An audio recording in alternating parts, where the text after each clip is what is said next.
السلام علیکم میرے پیارے ویورز، امید کرتا ہوں کہ آپ سب ٹھیک ہوں گے۔ اور آج کی میری سٹوری ہے درد کا سفر ایپیسوڈ نمبر 2۔ جس روز فرح کو پتا چلا وہ میرے کندھے پر سر رکھ کر روتی رہی۔ اس کو یقین نہیں آتا تھا کہ ارمان یکا یک اس طرح بدل جائے گا۔ اس ارمان کو فون کیا اور پوچھا، ارمان کیا یہ صحیح ہے جو میں سن رہی ہوں؟ کیا تم نے مجھ سے شادی سے انکار کیا ہے اور تانیہ سے شادی کر رہے ہو؟ ہاں یہ صحیح ہے، یہ کہہ کر اس نے فون بند کر دیا۔ فرح نے تو جو سہنا تھا سہ لیا، مگر کسی کو پتہ نہیں تھا کہ ارمان لالچی آدمی ہے۔ اس نے خود پر ایک خول چڑھا رکھا تھا۔ وہ ہمارے سب سے چھوٹے اور غریب چچا کا بیٹا تھا۔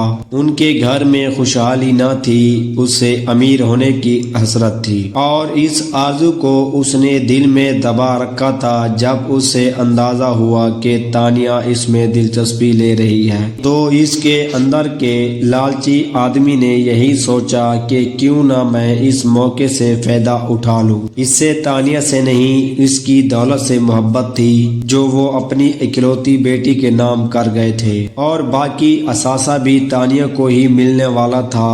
اس کے نزدیک اس موقع سے فائدہ نہ اٹھانا سراسر بے وقوفی تھی، جبکہ لڑکی خود بھی اس بیٹی سے بہت پیار کرتے تھے، لیکن زمانے کے حجاب سے ان کے منہ پر تالے لگے ہوئے تھے۔ ارمان ٹھنڈے دل و دماغ کا آدمی تھا، تبھی وہ منصوبے بھی خوب بناتا تھا۔ ایک دو بار میں نے تانیہ کو سمجھانے کی کوشش کی کہ تم فرح کا خیال کرو، وہ تمہاری پھوپھو کی بیٹی ہے، اگر اس کا خیال نہیں کر سکتی تو یہی سوچ لو کہ ایک انسان اگر اپنی منگیتر کو دھوکہ دے سکتا ہے تو تم کو بھی دے سکتا ہے۔ وہ بولی، یہ نظریات کا کھیل نہیں ہے، یہ دل کے معاملات ہوتے ہیں۔ تم اس بات کو سمجھو، لیکن شاید تم سمجھو گی نہیں، کیونکہ تم فرح سے زیادہ انسیت رکھتی ہو۔ میں خاموش ہو بیٹھی۔ دونوں کی شادی ہو گئی۔ ارمان نے منع کر دیا کہ دھوم دھام نہیں چاہیے۔ شادی کے بعد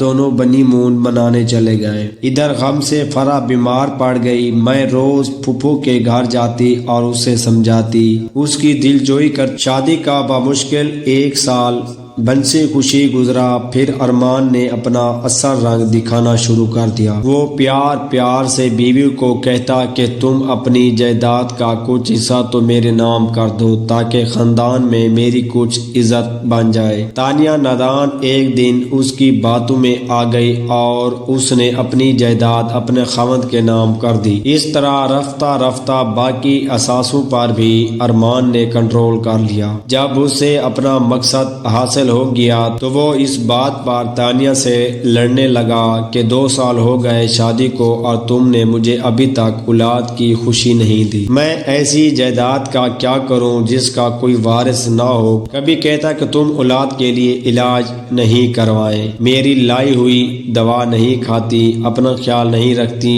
وہ اس نازو کی پلی کو اسی بات سے ٹینشن دینے لگا، جبکہ وہ ایسے رویہ کی بالکل بھی عادی نہ تھی۔ تبھی غم زدہ رہنے لگی۔ اللہ نے اس پر رحم کر دیا اور اس کو اولاد کی خوشی سے نواز دیا۔ اس نے شوہر کو خوشخبری سنا دی کہ وہ امید سے ہے۔ اب ارمان کے ارمانوں پر اوس پڑ گئی اور وہ سوچنے لگا کہ میں نے تو شادی دولت کی خاطر کی تھی، وہ تو مجھے مل گئی، اب اولاد ہو گئی تو میں تانیہ کے ساتھ واقعہ بن جاؤں گا۔ ایک دن اس نے بیوی سے کہا، سیر کو چلتے ہیں۔ وہ اس سے ایک پہاڑی علاقے میں لے گیا اور پھر روتا دھوتا آ گیا کہ تانیہ دریائے نیلم کے کنارے ایک پتھر پر کھڑی تھی کہ اس کا پیر پھسل گیا اور وہ تیز لہروں میں گر گئی۔ اس نے وہاں افیسر کو اطلاع دی۔ انہوں نے اس کی لاش کو ڈھونڈوایا مگر وہ تیز پانی میں بہہ گئی تھی۔ تانیہ کی لاش تو 2 دن بعد مل گئی، جو کہیں آگے جا کر ایک بڑے پتھر سے اٹک گئی تھی۔ وہاں مقامی لوگوں نے اس سے نکال لیا تھا، لیکن اس بات کی گواہی دینے والا کوئی نہ تھا کہ وہ خود پاؤں پھسل جانے سے پانی میں گری تھی یا کسی نے دھکا دے دیا تھا۔ بہرحال انسان کے دماغ میں کئی طرح کے گمان بھی جنم لے لیا کرتے ہیں، ایسا ہی یہاں بھی ہوا۔ طرح طرح کی باتیں کرنے والے کم نہ تھے، تاہم ارمان کئی دنوں تک بیوی کے سوگ میں غم زدہ اور خاموش رہتا تھا۔ وہ ہمارے چچا کا بیٹا تھا، لہٰذا ہم نے اس کے بارے میں غلط سوچا ہی نہیں، اس کے غم میں شریک رہے۔ تانیہ کا غم ہم کو بھی کم نہ تھا، سب یہی کہنے لگے کہ تانیہ بد نصیب تھی کہ اس سے اولاد کی خوشخبری بھی راس نہیں آئی۔ ایسے واقعات انسان کی زندگی میں ہوتے ہی رہتے ہیں۔ تانیہ کی وفات کو 1 سال گزر گیا تو ارمان کو فرح کی یاد آئی۔ اس نے والدین سے کہا کہ اگر میری شادی فرح سے کر دے، میں نے اس کا دل دکھایا تھا،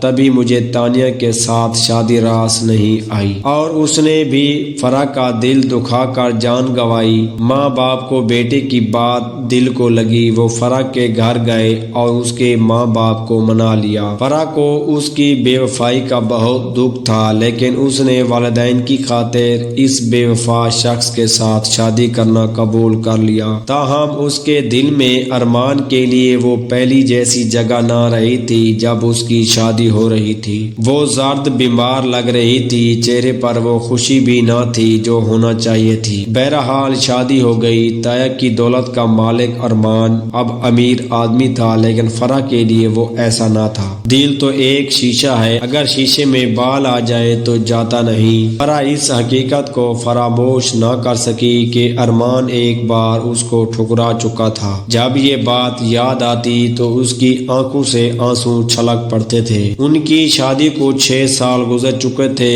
اس دوران وہ 2 بچوں کی ماں بن گئی۔ ایک روز ترنگ میں آ کر ارمان نے اس کے سامنے اقرار کر لیا کہ میں محبت تم سے کرتا تھا، لیکن میرے پاس دولت نہ تھی۔ ہم غریب تھے، اس لیے خاندان میں ہماری اہمیت کم تھی۔ یہ کمی مجھے احساس کمتری میں مبتلا کر دیتی تھی۔ تبھی تانیہ نے شادی پر اصرار کیا تو میں نے اس سے شادی کر لی، مگر دل میں پچھتاوا تھا۔ تم مجھے یاد آتی تھی، میں نے تم سے سچی محبت کی تھی، اس لیے بھلا نہ سکا۔ میں تم کو حاصل کرنا چاہتا تھا، تانیہ کو تو تقدیر نے ہمارے بیچ لے آئی۔ تبھی ایک روز میں اس سے نیلم وادی لے جا کر تیز پانی میں دھکا دے دیا تھا۔ ارمان کے منہ سے ایسی خوفناک بات سن کر وہ دنگ رہ گئی۔ یہ ایسا دھچکا تھا جس نے فرح کے دل کو زخمی کر دیا اور اس کے دل سے ارمان کی اہمیت کم کر دی۔ تاہم اس نے زبان نہیں کھولی، کیونکہ وہ ایک مشرقی بیوی کے علاوہ اس شخص کے بچوں کی ماں بھی تھی، اور بچوں کا مستقبل ایک ایسا شخص سے وابستہ تھا جس کو وہ چھوڑ سکتی تھی، نہ اس کے ساتھ رہ سکتی تھی۔ ممتا نے اس کی زبان پر تالے لگا دیے اور اسے خاموش ہی رکھا۔ اس نے اپنے ضمیر کا گلا دبا دیا اور جو تو ارمان کے ساتھ زندگی گزارنا قبول کر لیا۔ وہ اگر فرح کے سامنے اقرار جرم نہ کرتا تو ہم بھی یہی سوچتے رہتے کہ یہ تقدیر یا پھر کسی کی غلطی تھی، لیکن احساس جرم بھی انسان کو اتنے کچوکے لگاتا ہے کہ وہ کبھی نہ کبھی اس درد کو برداشت نہ کر سکے پر زبان سے جرم کا اقرار کر لیتا ہے۔ اگر یہ سٹوری آپ کو اچھی لگی ہو تو میرے چینل کو سبسکرائب، میری ویڈیو کو لائک لازمی کر دیجیے گا۔ شکریہ۔